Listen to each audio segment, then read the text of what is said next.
नमस्कार, आप देख रहे हैं हरियाणा आज और मैं हूं कविता। पेश है इस समय के खास समाचार। इस समय की बड़ी खबरों में एक नजर। सबसे पहले बात करेंगे हरियाणा पुलिस के आपराधिक नेटवर्क पर बड़े प्रहार की, जहां एक साथ पूरे राज्य में बड़े पैमाने पर छापेमारी की गई है। दूसरी अहम खबर, लंबे समय से चली आ रही सरकारी डॉक्टरों की हड़ताल आखिरकार खत्म हो गई है, जिससे प्रदेश की स्वास्थ्य सेवाओं को बड़ी राहत मिली है।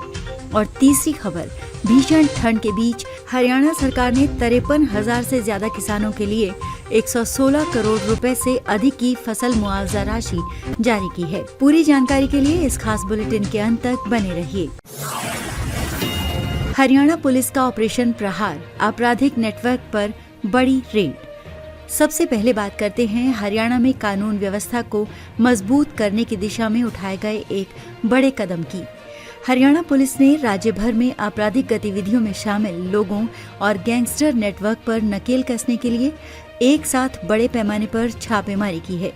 पुलिस के इस अभियान को ऑपरेशन प्रहार नाम दिया गया है, जिसका उद्देश्य संगठित अपराध और अवैध गतिविधियों में शामिल लोगों को पकड़ना है। पुलिस महानिदेशक के निर्देश पर ये कार्रवाई कई जिलों में एक साथ की गई। इस ऑपरेशन का मुख्य लक्ष्य फरार चल रहे अपराधियों, अवैध हथियार रखने वालों और नशीले पदार्थों के कारोबार में शामिल लोगों के ठिकानों पर दबिश देना था। इस व्यापक छापेमारी के दौरान कई संदिग्धों को हिरासत में लिया गया है और बड़ी मात्रा में अवैध हथियार, गोला बारूद और नशीले पदार्थ बरामद किए गए हैं। पुलिस ने बताया कि इस तरह की समन्वित कार्रवाई से संगठित अपराध का नेटवर्क टूटता है और राज्य में भयमुक्त माहौल बनाने में मदद मिलती है। ये ऑपरेशन दिखाता है कि हरियाणा पुलिस राज्य में शांति और सुरक्षा बनाए रखने के लिए पूरी तरह से सक्रिय है और अपराधियों पर लगातार दबाव बनाए हुए है। सरकारी डॉक्टरों की हड़ताल खत्म, स्वास्थ्य सेवाएं बहाल होने की उम्मीद। अब बात करते हैं उस खबर की जिससे आम जनता को बड़ी राहत मिली है। पिछले कई दिनों से चल रही सरकारी डॉक्टरों की अनिश्चितकालीन हड़ताल आखिरकार खत्म हो गई है। ये हड़ताल सरकार और Haryana Civil Medical Services Association के प्रतिनिधियों के बीच कई दौर की लंबी बातचीत और सहमति बनने के बाद वापस ली गई है।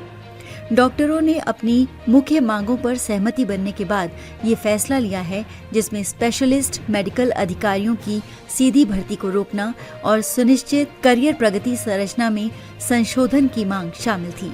डॉक्टर इस सीधी भर्ती का विरोध कर रहे थे क्योंकि उनका मानना था कि इससे उनकी वरिष्ठता और पदोन्नति की प्रक्रिया प्रभावित होती है। सरकार ने आश्वासन दिया है कि वो डॉक्टरों की मांगों पर विचार करेगी। साथ ही आयुष्मान भारत योजना के तहत डॉक्टरों को प्रोत्साहन राशि देने का भी वादा किया गया है।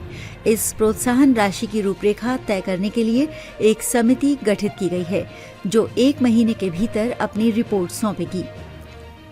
हड़ताल खत्म होने के बाद शुक्रवार से राज्य भर के अस्पतालों में स्वास्थ्य सेवाएं सामान्य रूप से शुरू होने की उम्मीद है, जिससे विशेष रूप से आपातकालीन और ग्रामीण स्वास्थ्य सेवाओं में बड़ी राहत मिलेगी। 53,000 से अधिक किसानों को 116 करोड़ रुपए का फसल मुआवजा जारी। और अंत में एक अहम खबर किसानों से जुड़ी। हरियाणा के मुख्यमंत्री नायब सिंह सैनी ने हाल ही में हुई भारी बारिश के कारण फसल नुकसान झेलने वाले 53,821 किसानों के लिए 116 करोड़ 15 लाख रुपए की मुआवजा राशि जारी की है।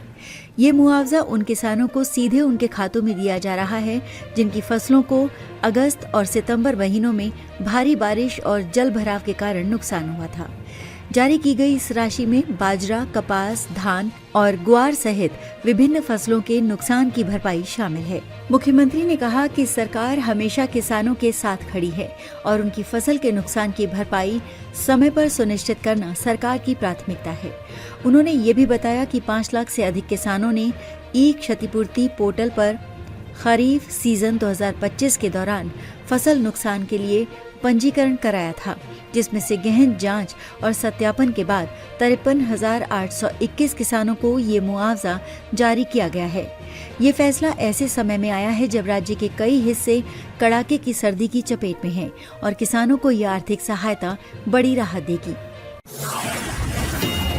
इसी के साथ इस समय के खास समाचारों में इतना ही।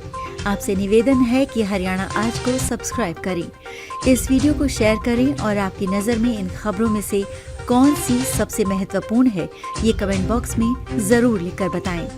आपके विचार जरूरी हैं। साथ ही ये भी बताएं कि आप ये खबर हरियाणा के किस जिले या किस शहर से देख रहे हैं। धन्यवाद।